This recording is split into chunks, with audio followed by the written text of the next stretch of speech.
Well, it's been nearly a month since anyone has seen or heard from Paul Aragon. The Colorado Bureau of Investigation issued an endangered missing person alert for the 34-year-old weeks after his family first reported him missing.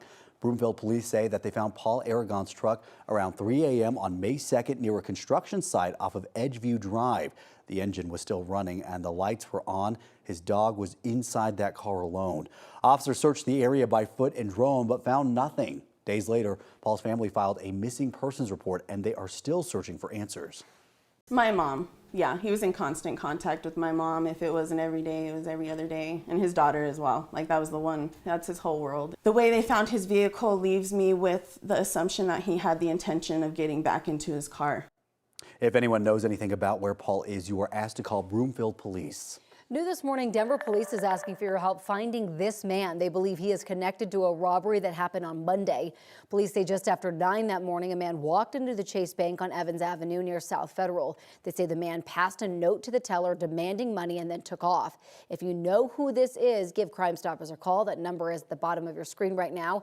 It's 720-913-7867. New this morning, Colorado Democratic Governor Jared Polis signed a bill into law that strips gun rights from car thieves.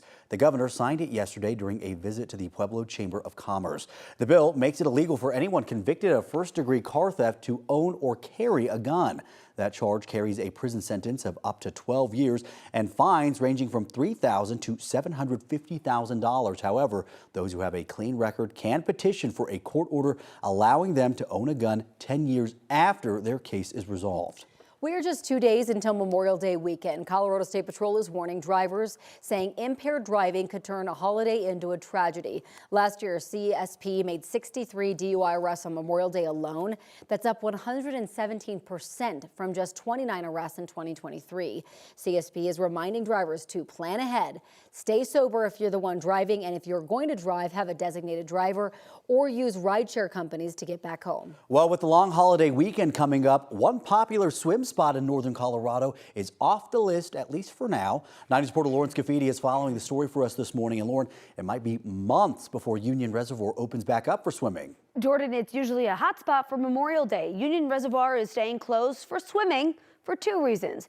First, an inlet project didn't allow water to come into the reservoir. Second, other areas have a higher priority for water, like Highland Ditch.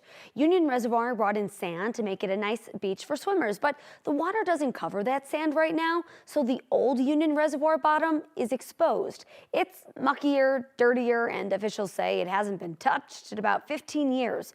Getting back to normal water levels will rely on a few things.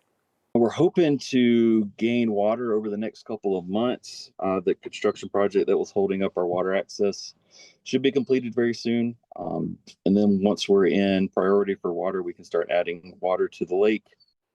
Officials hope that happens in June or July. Now, important to note that the reservoir is still open to picnics along the shore, paddle boarding, boating, and fishing. It's just the swim beach that'll stay closed. Coming up in the next hour here on KTVD and streaming on 9 News Plus, what officials say has collected in the areas where water normally covers, making it unsafe for people. Live in the studio, Lauren Scafidi, 9 News. Lauren, thank you. Let's take a live look right now at our nation's capital this morning. Lawmakers in the House Rules Committee have been inside discussing the so-called Big Beautiful Bill for more than 6 hours now. The Republican-led effort would extend tax breaks that Trump approved in his first term while adding new ones. The package calls for cuts to Medicaid, food stamps, and green energy programs.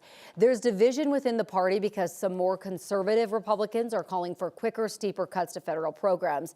They want those cuts to offset the cost of trillions of dollars in lost tax revenue.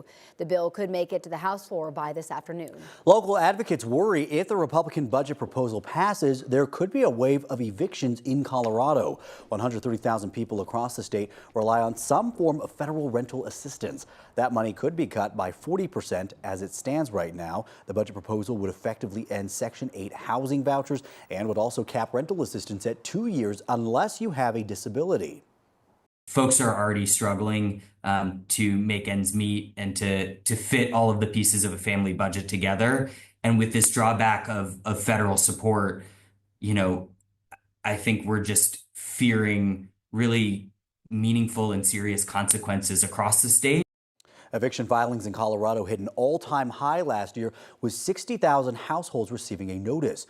Advocates say that eviction numbers are already up for 2025. New this morning, homes across the U.S., including in Denver, saw the first monthly price drop overall since 2022. That's according to the real estate company Redfin. The drop is very slight, though, just 0.2% less than last month. Denver was one of 25 metro areas across the country that saw prices drop to some degree.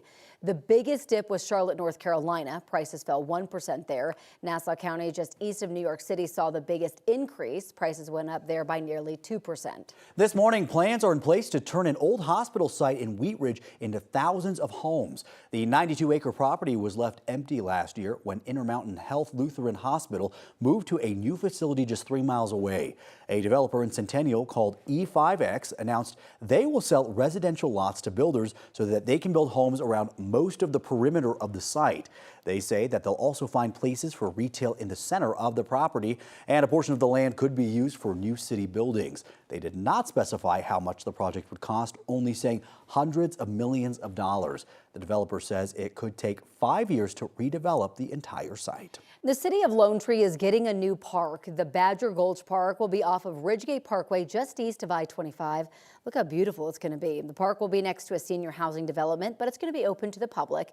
It will include a pavilion, a garden, children's play areas, and public art. There will also be a pedestrian bridge. It's expected to be completed by next year.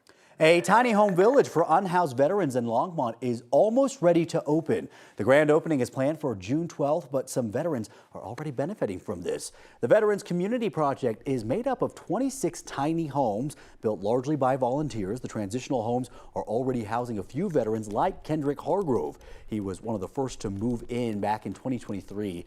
The Air Force veteran was unhoused and in debt when he arrived. Now, though, he is preparing to move out of his tiny house and find a place of his own. My case manager helped me learn how to slow down and pace myself. And then my vision just opened up from there. The tiny home village was struggling financially back in 2023 after the pandemic and with supply chain struggles.